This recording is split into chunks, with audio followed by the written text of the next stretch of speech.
सुजलां सुफलां मलयज शीतलां शस्यश्यामलां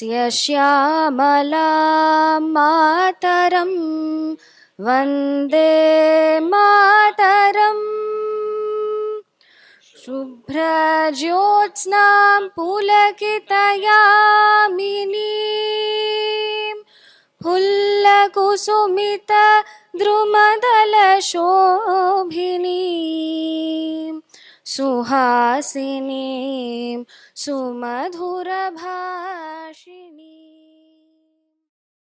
I would like to invite our respected chief guests, Dr. D.K.Hari and Dr. Hema-Hari, sir and ma'am, to kindly come on the dais and cast flowers on the photo of Bankim Chandra Chattopadhyay ji.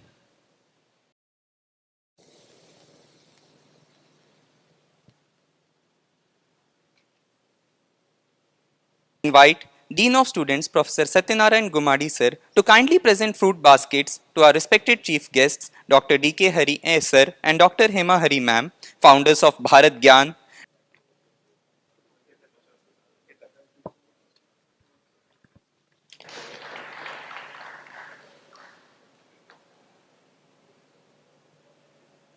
Now, I invite Dr. D.K.Hari sir and Dr. D.K.HemaHari ma'am to take the stage and illuminate us through their knowledge. Sir and ma'am, the stage is yours. And I'd like to thank Mr. Jiva for inviting us for this program, very kind of him. And I also see that we have had an illustrious galaxy of speakers, which illustrated our people who have come and spoken at the Vande Mataram forum here. And most of them are our personal friends across years, and we have sort of shared stage and functions with most of the people that he mentioned. So it was like nice to know that so many good people have come here to this forum. And so on the subject of the day, so actually we collated this over the years. We'll walk you through for the next 20-25 minutes. All of us have heard of the song, which was just rendered so beautifully by two young friends. Next, please. See, he has made a very prophetic statement. He says, I may not live to see its popularity, but the song will be sung by every Indian. Amazing statement for a person to make it like this. Similarly, William Shakespeare also made a similar statement in one of his plays. I think Hamlet, where he says that it will be, every Englishman will speak about this. So there are few Dirgha Drishti people who are able to say that this will happen to what the products they bring forth. This is a commendable statement of his that we see here, that this song will be sung by every Indian. And this is the birthplace in 24 Parganas, North Parganas, Bengal. This is the plaque of his birthplace there. And this is the house where it is. It's a museum now, which you can see there. And he was a British officer, a deputy collector that. And obviously being a British officer, he was forced to sing their song, God Save the King or Queen, whatever it is. And which he always had a feeling of resentment too, because it is a colonial yoke. So he first wrote the song on Akshaya Navami. This is the day, and which later came into Anand Mat book, we all know. But see, he was also aware of the milieu of what was happening historically then in that period of time, which brought this out. And there were a lot of people who were already working on both on patriotism, sacrifice, spiritual regeneration of the land, a continuous effort in the colonial era period in Bengal, Bihar, because Bihar was then part of Bengal, you should understand, and the Champaran movement, all that. So all this was the background of this song, and this became the rallying cry for them, which in turn brought forth the famous Sannyasi revolt, which happened in Bengal. So for that too, this song was sung there in the Sannyasi revolt. That was a major movement. Of course, now we'll look at the place where the Sannyasi revolt happened. That is in Bangladesh now. The rallying point, we'll see that as we go along. So created this particular national sentiment, as I said, of the Sannyasi rebellion. It was a 40-year rebellion. It was, while it's called Sannyasi rebellion, it happened, both the Hindu ascetics and the Muslim fakirs, they came together to create this rebellion because of the oppressiveness. And look at this point here. This is a it was a cricket match, which was the turning point in the life of Bankim Chandra Chatterjee Chattopadhyaya to pen the song. Once he was being taken in a palanquin after office hours, and his palanquin crossed a Maidan where a cricket match was being played, and in that match his superior was playing, Colonel Duffin. This is in the Behrampur cantonment. What happened was, so he didn't like an Indian going across and disturbing his game, that too going in a palanquin. So he pulled him out, thrashed him and all that. And it became a matter, and he went to the court. Bankim Chandra went to the court and won the case. Obviously, the British officer didn't like it, and he was made to publicly apologize for that. Because for him it was a public humiliation. One first for Bankim and later for the British officer, Colonel Duffin. So what the local Raja said is, you don't be there, somehow or other something happened to you, so better come to my palace. So he went to the Lalgola palace and he stayed there with the local Raja, and this is the palace where he stayed. He spent his time there reflecting on Ma Kali. This period of time he was reflecting on Ma Kali. Next slide, please. This is the Vigraha of Ma Kali, where he did his tapas, his puja, his dhyanam, and out of this, it is here that he conceived this poem, Vande Mataram, in front of this Ma Kali, in this palace where he was staying. So this was, at that time, he came up with this, coined the term Vande Mataram on this particular night, Maghi Purnima, at the Lalgola Palace. This is in Murshidabad. So it was a cricket match that started off the whole thing. And this is the first published version of the song in 1875 in the local Bengal paper.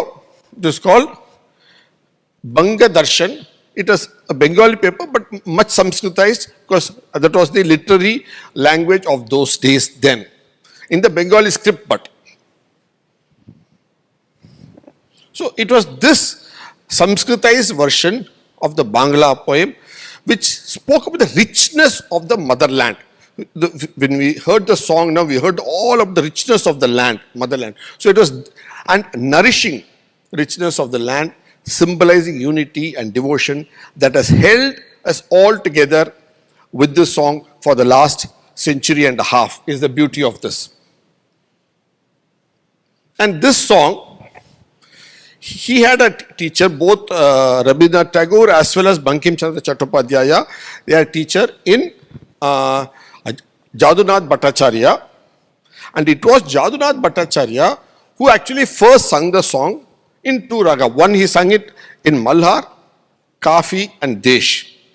The same song he sang it there, and it was set to music for the first time. The Tanpura with which he sung the song for the first time is now available in the Indian Museum in Kolkata. It's available there. Next, please. So, for this, a certificate was given to him by the local Raja then, to as the poet, as the singer was called Jadu Bhatta. It was given to him then by the Maharaja Shatrugna Aditya. So he gave him this particular certificate for singing this song for the first time. And it was this song that was sung on 15th August 1947 in All India Radio by Pandit Omkarnath Thakur. So we have a lineage of the song coming through us through the decades, is the beauty we are seeing. And also it was sung by Rabindranath Tagore in the Indian National Congress in 1896. That fueled the clarion call for the national movement very clearly. And Sri Aurobindo, he wrote the English official translation for the song, which still holds good as the official translation for the song all over Bharat. His translation then still holds good. Look at this. Rabindranath Tagore, Gurudev, calls Bankim Chandra Chattopadhyaya as a Sabyasachi. Anybody knows what a Sabyasachi is? Ambidextrous. So, because physically he may have been, physically he may not have been ambidextrous, which we don't have much information about. What he says is two things. He had equal strength in both hands, physically, that he was Sabyasachi, but with one hand he created the literary works. With the other he guided the young authors, young aspiring authors. So both he did. He created it himself, he encouraged the authors, that he did. And with the other hand he ignited the literary enlightenment of the others and blew away the smoke and ash of ignorance of ill-conceived notions. Because a lot of colonial baggage was there then also, and we still have a lot of colonial baggage with us. So he was able to do on both counts. So that is what Tagore sees in him, beyond the song too. Next. Actually, here it is very interesting. Sabyasachi, and you said ambidextrous. You know, the word dexterous traces its root. You can find its connection in our Indian legends. The person called Daksha. Daksha, which means skills. So, I mean, we are sitting in an institute of technology and academics. So, skill and Daksha, dexterity, they all go very well together. So, the English term dexterity traces its roots back to Greece, from there on to Bharat, of Daksha, because he brought in the skill component to our civilization, dexterity, dexterous, Daksha. That's why he was a Prajapati, because he brought in that component to our civilization growth. And one more thing, okay, so he made this a sadhana, he made literature a sadhana for Bharat at that time. So, and he awakened the civilization consciousness. See, this land has been so fortunate that we have repeatedly had people at different times awakening the civilizational consciousness of this land, repeatedly bringing back national pride. That's the beauty of our civilization, beauty of our land. At different times, different people have contributed this effort continuously across the centuries and millennia, across decades. That's the beauty of what we have in this land. So, he did not look at India just as a political unit, but he looked at it as a cultural, spiritual and a civilization unit is the point, is what we'll have to understand. That is what it created really. And there were other institutions also which took up this tape, Vande Mataram, and there was a Sampradaya itself, an institution, the way we have a society here in IIT today, they had a society in Bengal called Vande Mataram Sampradaya. So that was your forerunner. That was really, if you say for you, that was so, and that was also, that came under a ban and all those things. So they did all this under that ban, at that term. Look at this, how the term was used by multiple people, multiple times in multiple ways, and there was a ban on them. So this is so the photo of that, of a ban on them then. And see, there's been a lot of controversy about the song over the last 7-8 decades. But if you see this, when the song was actually sung for the first time in the Indian National Congress, the president was Rahimutullah Sayani. So it was sung under his leadership, under his approval was what this song was sung in the Indian National Congress then. And this is what he says about the song: we should endeavor to promote personal intimacy and friendship among all the great communities of India, to develop and consolidate sentiments of national growth and unity. Because he is again reflecting from the Sannyasi revolt, where both the ascetics as well as the fakirs gave the clarion call under the song, Vande Mataram song. So he is reflecting that here. So look at this song. So while some people, see, the Vande Mataram song was sung by Muslims too in 1905, and it was banned. And there was a magazine coming out of Lahore. So it was only Jinnah who later, in the 1930s and 40s, called it un-Islamic. For decades before that, it was sung by both. It's a fact, historical fact is what we are seeing. Because he wanted to justify this in 1937, so he made it so. And there was a Urdu daily coming out of Lahore called Vande Mataram. There's beauty of it. And there was a person named Karamchand Shukla, who was the owner, and Lala Lajpat Rai. They were there. And it was a fairly large circulation in those days of 5,000 copies. Because you should remember those days value, 5,000 copies, of very large circulation for the Urdu daily called Vande Mataram, which spoke about the importance of the civilization, historical aspect, and the language perspective. And they chose Urdu because it had large leadership in Punjab and those areas. Specifically chosen Urdu. And if you see this song, it became so popular that Gandhi himself suggests that this should be the national anthem. Very clearly he suggests that this song should be the national anthem, which he writes in his work, India Opinion, in the year 1905, on 2nd December. He says this song should verily be considered the national anthem. Now we have it as a national song. So the call for it was being there at that time itself, almost 45 years before independence. So it was this duo that decided that the song is not to be there in 1937, and they kept only the first two stanzas. But through the ages, except these two duo, everybody else have wanted the song in full, is what the point we're trying to bring forth here. So, as you said, between 28 and 37, it was sung in full in all Indian National Congress functions by everybody across the time. And it was a clarion call for the movement. If you look at the term, what is it they are objecting to is the term Vande. Bandagi, Band. What does it mean in the Persian language? To bind, bond, service, devotion, adoration, worship, praise, compliment, salutation, humility, lowliness, humbleness. See, all this comes to, which in turn gives rise to the Persian word ibadah. The Bande gives rise to the Persian word ibadah. So that also goes into the Farsi language of those days, because obviously these languages are so interconnected. Because once you cross Baluchistan, you are into the Farsi land. They are all adjacent each other. So the language had an intrinsic connect. What the word means: Bande, Bandagi, bond, English word bond, Bandan, bind. So it is in this song, he says, this particular Chaudhary Mati Muhammad, he says, when he speaks about this song, Sare Jahan Se Acha Hindustan Hamara, he writes the problem of the song, if all these people have no problem in calling it un-Islamic. They've all been singing it right through. So it was a political reason why it's got this name, very unfortunate.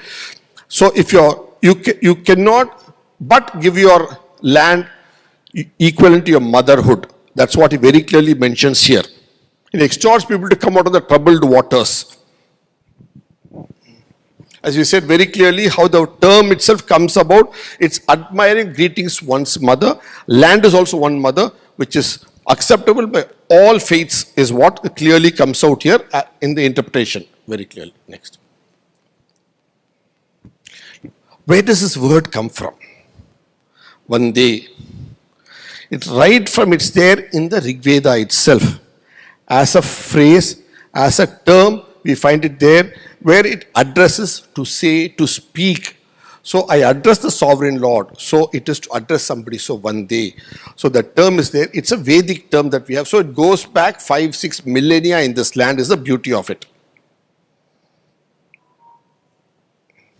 Similarly, see again, it comes in one more thing where you to celebrate. So one to address, one to celebrate, you have the same term, Vande, very clearly. This song was actually recorded for the first time by HMV in their recording. So that is the oldest recording we have of the song. So with the technical advancement of those days, and that in turn became apart from being sung in local groups, because HMV had this song recorded, it became popular across and wherever it could be played. So it spread. Its spread happened much faster and much quicker, is what we get to see here. And it was this person, Sri Narayan Chandra Mukherjee in Calcutta, who gave this national record as a Vande Mataram Sujalam Sufalam was the name of the original record that was created in the year 1906, from where it spread all over Bharat, because that was the fledgling days of technology and it started spreading everywhere. So it started spreading all over the land, not limited to only the region of Bengal. And later it was sung by all these people. Bhimsen Joshi, Bharatata Bhimsen Joshi sang it. Hemant Kumar's version in this film is one of the more popular versions, which all of us would have heard. It's been there for 7-8 decades now. And later, a couple of decades back, Hema also sang a very popular cassette series on this particular song and beyond. So it has had a continuity of appeal through times for the youth across the land, is what we see very clearly. And this is that Sannyasi revolt place where it started, the movement started. This is that Ramnakali temple. This is a rallying point of the Sannyasi revolt, where the song was extensively used by all.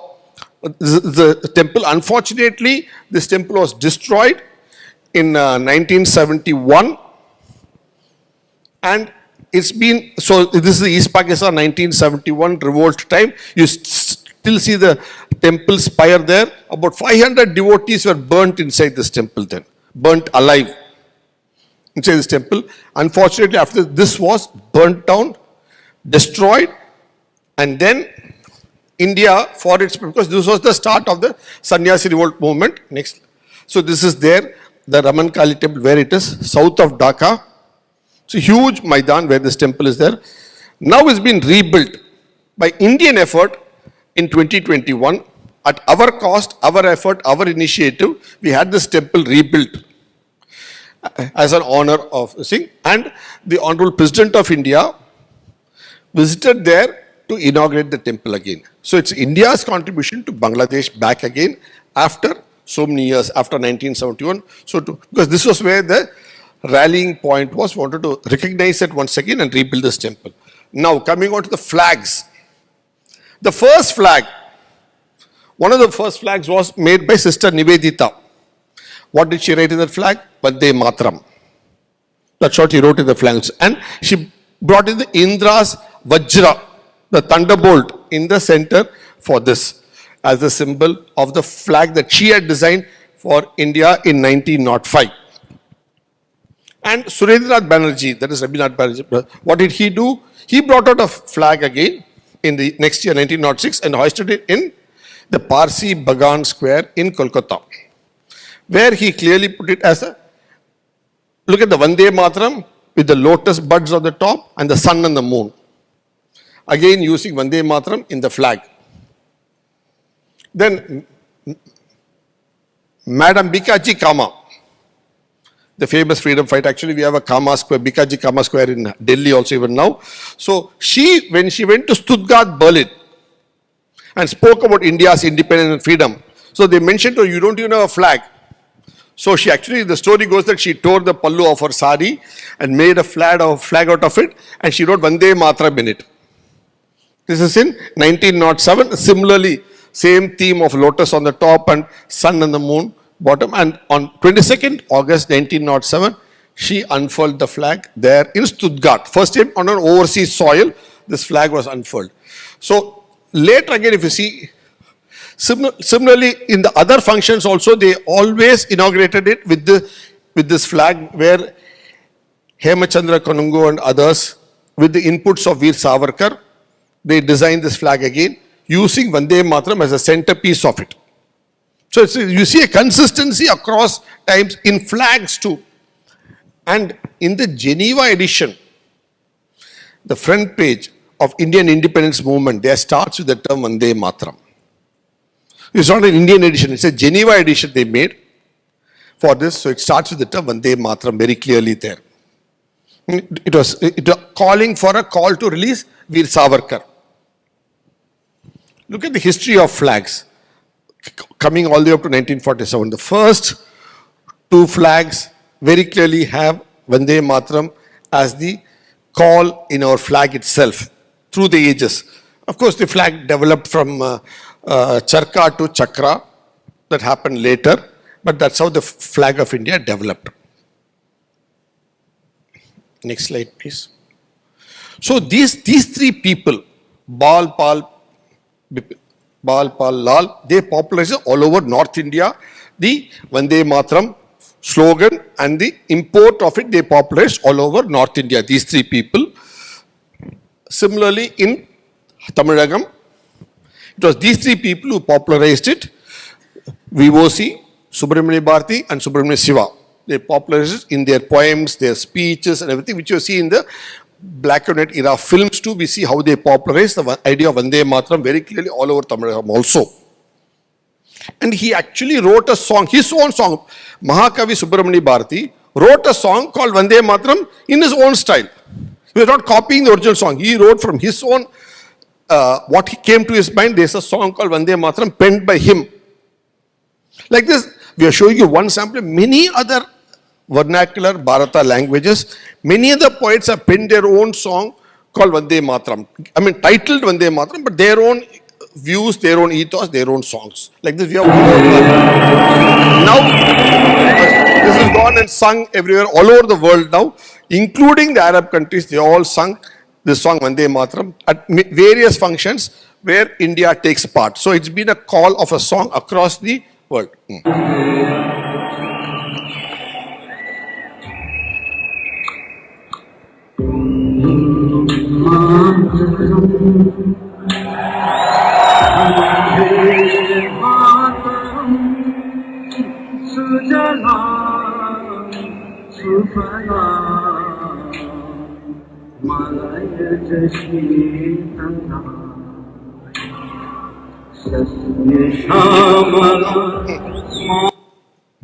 So, we need to celebrate this right through with us. We have two important dates. One is 27 June, the birth anniversary, and 8th April, his Punyatithi. Like this, we have occasions. We have the first day of the song. We have the when he penned the song, when he wrote the song, when he came the idea of Vande Mataram. We have different dates with us. All these need to be venerated, celebrated by us as our national song.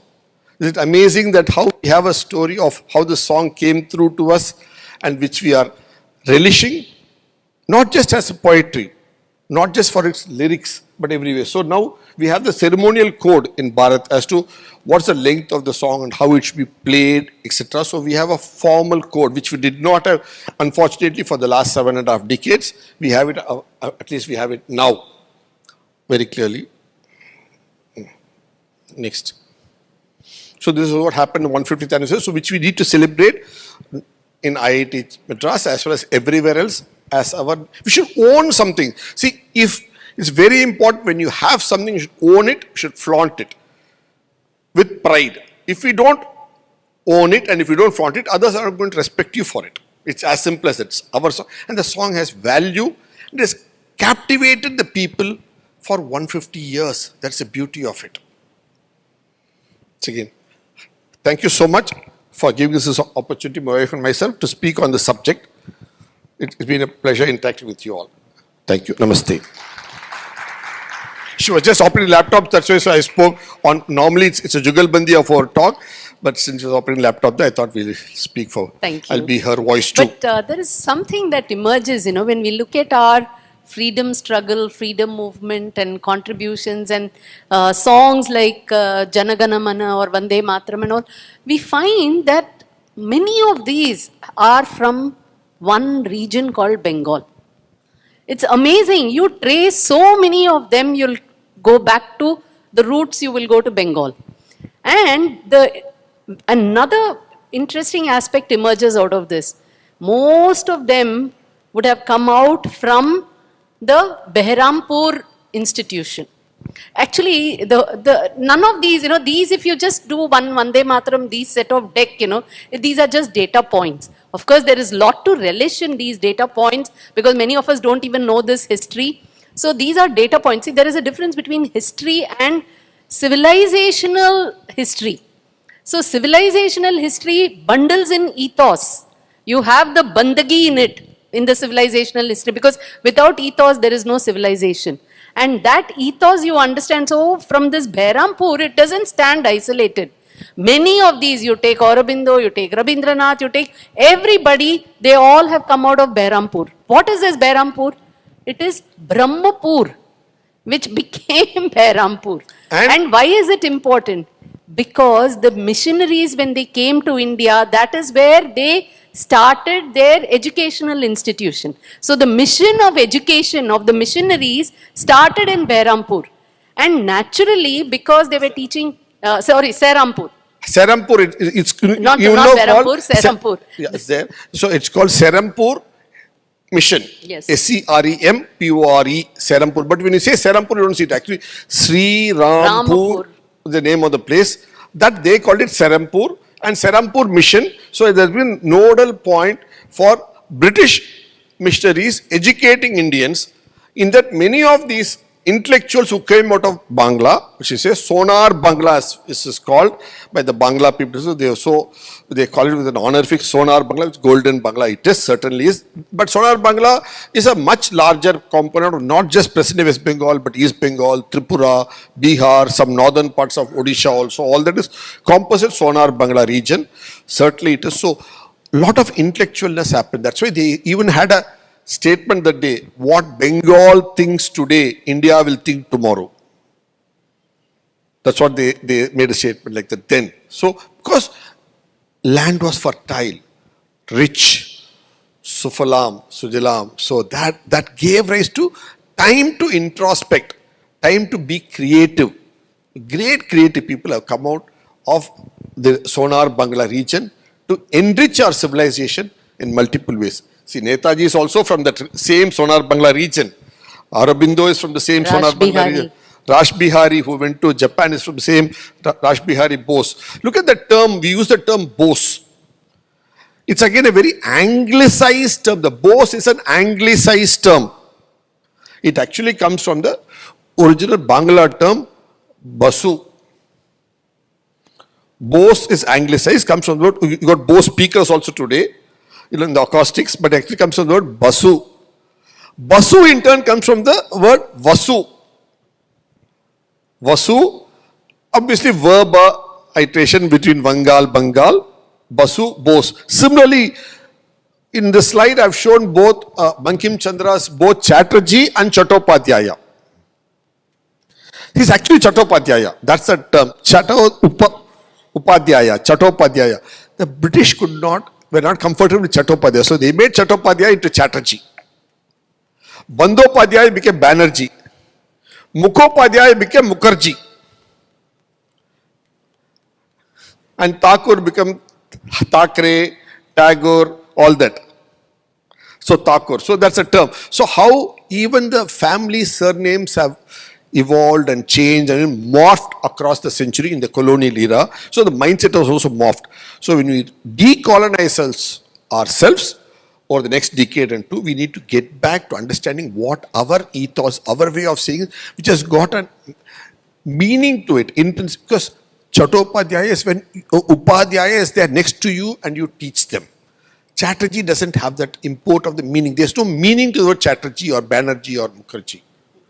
We immediately connect with English words of chatter and banner and so on. It's not that. Mind goes. So it's the Upadhyaya idea where you sit and educate the next generation to take these ethos forward, the ideals forward is what it comes forth. Once again, thank you for giving this opportunity. It's a pleasure meeting you all, interacting with all of you. Thank you. Namaste. Namaste. Vande Mataram. I would like to request Professor L.S. Ganesh sir to present a token of gratitude and appreciation to our chief guest,